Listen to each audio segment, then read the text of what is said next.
Welcome to a late night edition of the It's Cavalier podcast, ladies and gentlemen. Man, what a game tonight.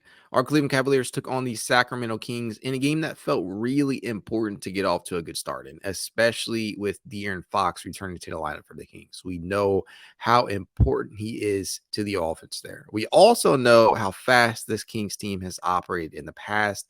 And while they aren't necessarily playing with as quick a pace as they have in recent years, they still fly, man. They came into tonight ranked 24th in overall pace of play, but the return of Fox was sure to boost that.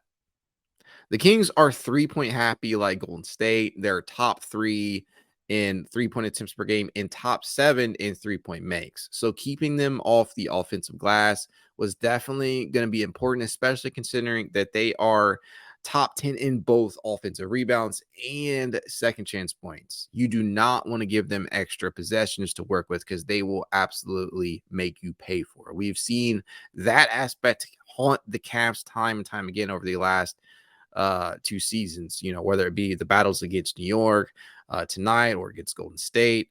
The offensive rebound is of key importance, especially for teams that shoot the 3 ball so fucking well, man. They managed to keep the Kings from hurting them on the boards for the most part, as the Kings only pulled down 4 offensive rebounds in the first half, but simply couldn't stop the Kings from scoring, man. It was frustrating as hell. I'm not going to lie. The Cavs won the overall rebounding battle, 39-37, which is a pretty low total for both teams. But you won't have a ton of opportunities to get boards if guys just flat out aren't missing shots. And that's exactly what happened. They were scoring at will, both inside and outside. Sacramento literally shot 59% from the field, including a blistering 47.6% from 3-point distance tonight. You absolutely cannot allow a team to complete nearly half of their triples and expect to win. You just cannot do that. No matter how good you're shooting, it's not going to result in a victory. Domantas Sabonis terrorized them throughout, finishing with a near triple-double by totaling 23 points, 9 rebounds, and 10 assists, in addition to being super efficient, as he was 8 of 10 from the field, and I think only committed maybe 2 or 3 turnovers.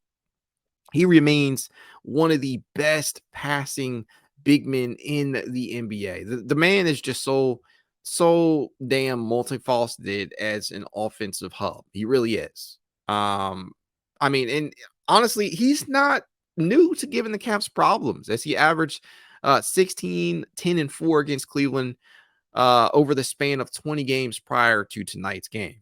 So obviously the Cavs knew what they were dealing with in regards to Sabonis. He's not new to this. He just isn't. He had 16 points, 5 rebounds, and 5 assists in the first half alone. And what really caught my eye, honestly, was the way in which he was able to out-physical the Cavs bigs inside, especially the starters. He was absolutely dominant against the starting pair of Jarrett Allen and Evan Mobley. The only one Sabonis couldn't necessarily bully was Tristan Thompson. And, to be honest, although we consider Tristan to be the true backup 5 now, you don't really want that to be the matchup, right? Because Tristan offers very little on the offensive end. But again, I'm not mad at Double T for that. It's not necessarily something it's not a matchup you should really look forward to and say, Tristan Thompson's our best option against Sabonis. No, you don't want that to be the case.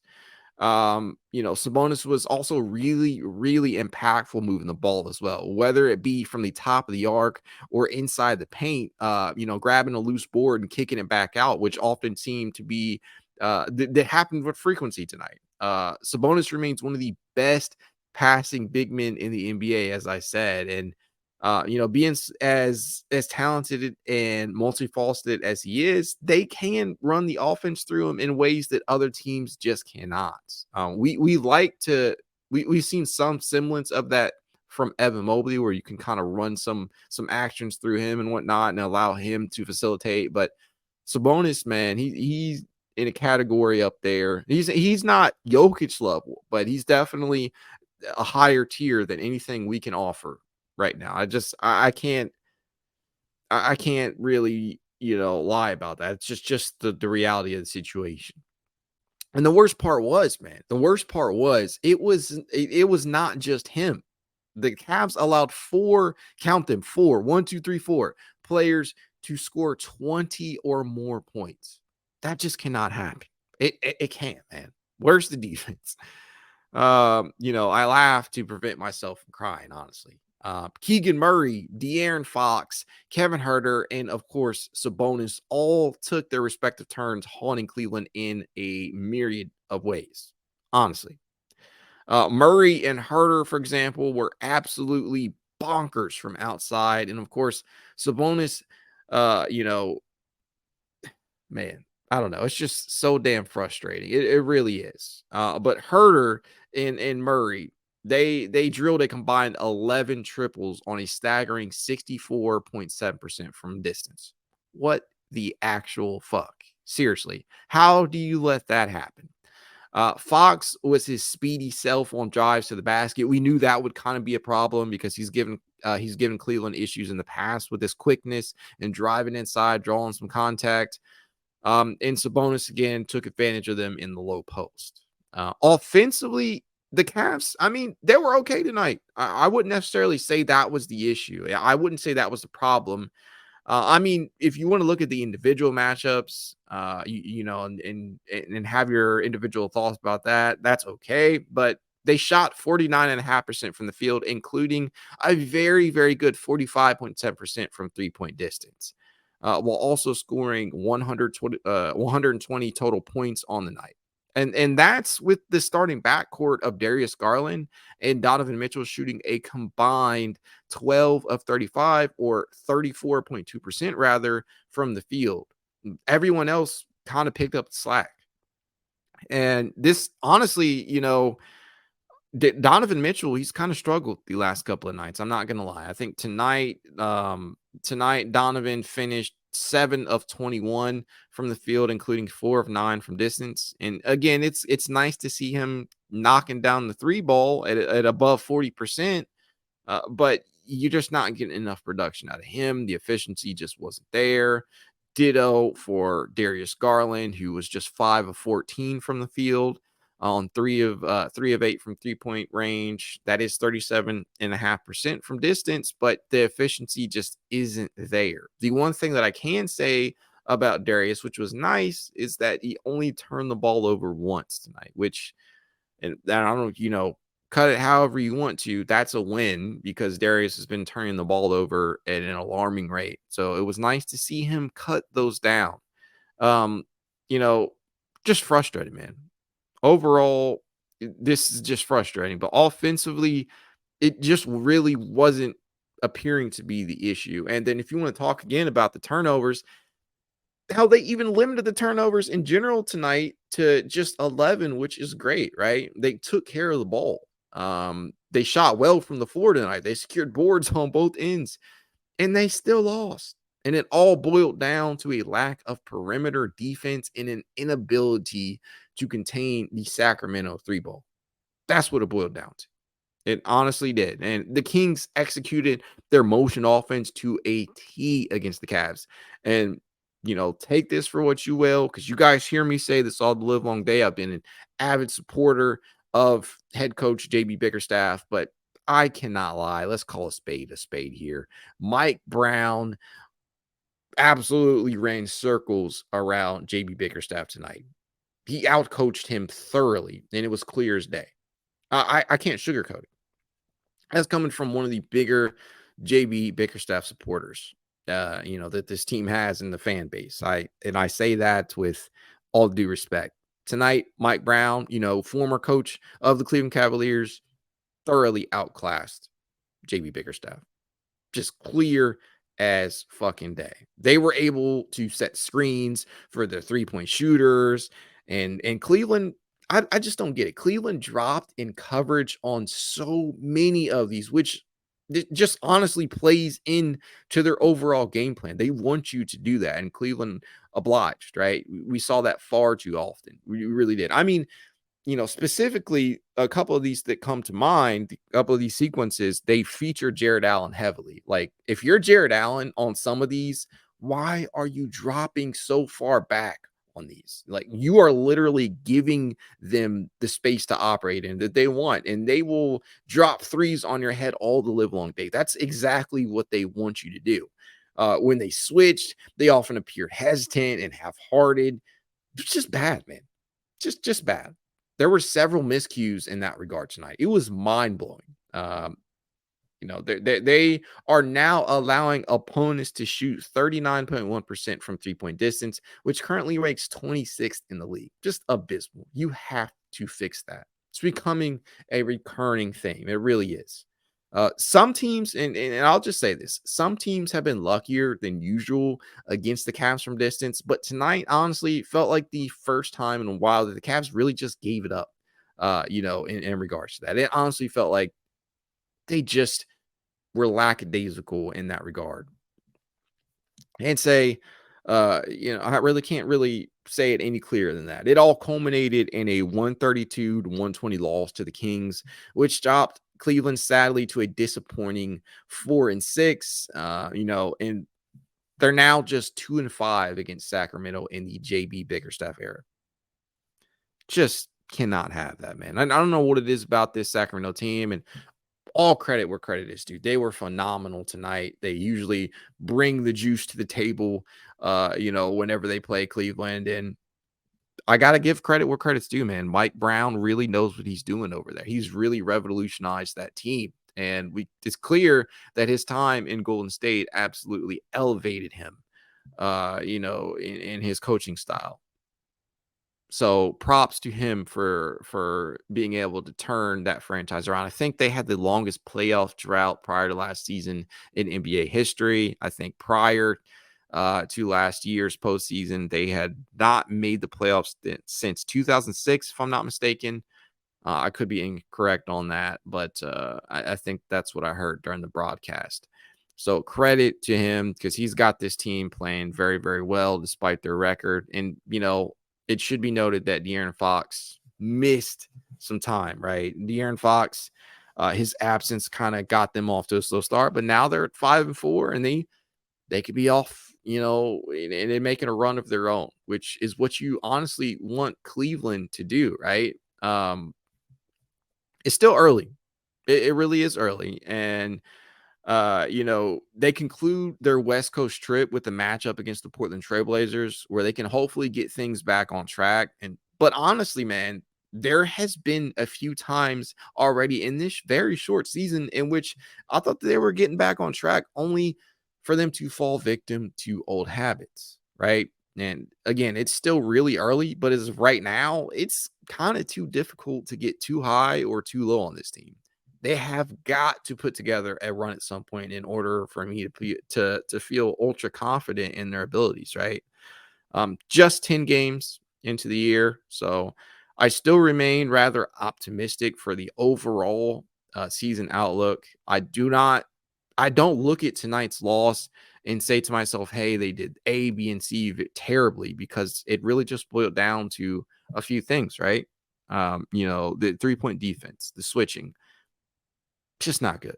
Everything else that we've been making huge points on, big points of emphasis in some of these losses that they've had, the rebounding, keeping the opposition off the offensive glass, the turnovers, the shooting. None of that was necessarily an issue tonight, and they still lost the game. And they lost it, and they allowed the team to score 132 points. If that, I really don't know what's more emblematic of the loss as that right there. Committed 11 turnovers on the night, shot nearly 50% from the floor, shot 45% from distance, won the rebounding battle 39-37, and you still lost the game.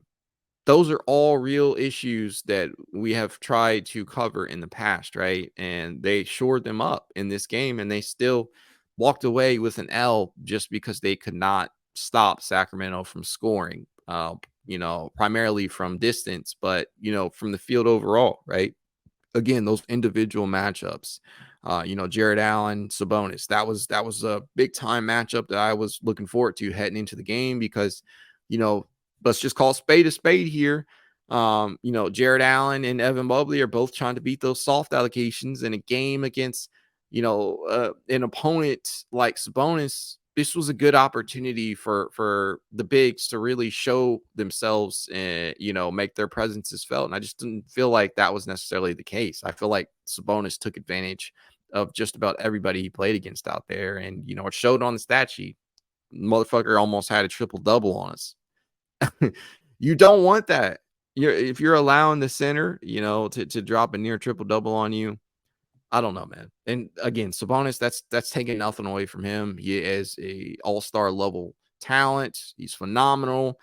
But you just can't have that, man. You cannot have Sabonis out here beating you like that when you're supposed to feature some very high quality bigs yourself. I don't know. Very, very frustrating. Haven't lost hope for the season, obviously, just 10 games in. But you just don't want to see these things continuously happen against good teams, right? And I consider, despite their 5-4 record, prior to tonight, they were at 4-4. But prior to that, I still consider this Sacramento team a very good team. They just had been without De'Aaron Fox for a handful of games. So all in all, this loss drops Cleveland down to 11th in the Eastern Conference standings. That's outside of play-in territory, right? And again, I cannot stress this enough. It's very, very early into the season. But what you don't want to do if you're the Cavaliers is dig yourself into a massive hole early in the year, only to expend a ton of energy trying to climb outside of that hole. It's very much just like an individual basketball game. You let a lead pile up on you in the first half and then slowly and surely chip away at it in the second half.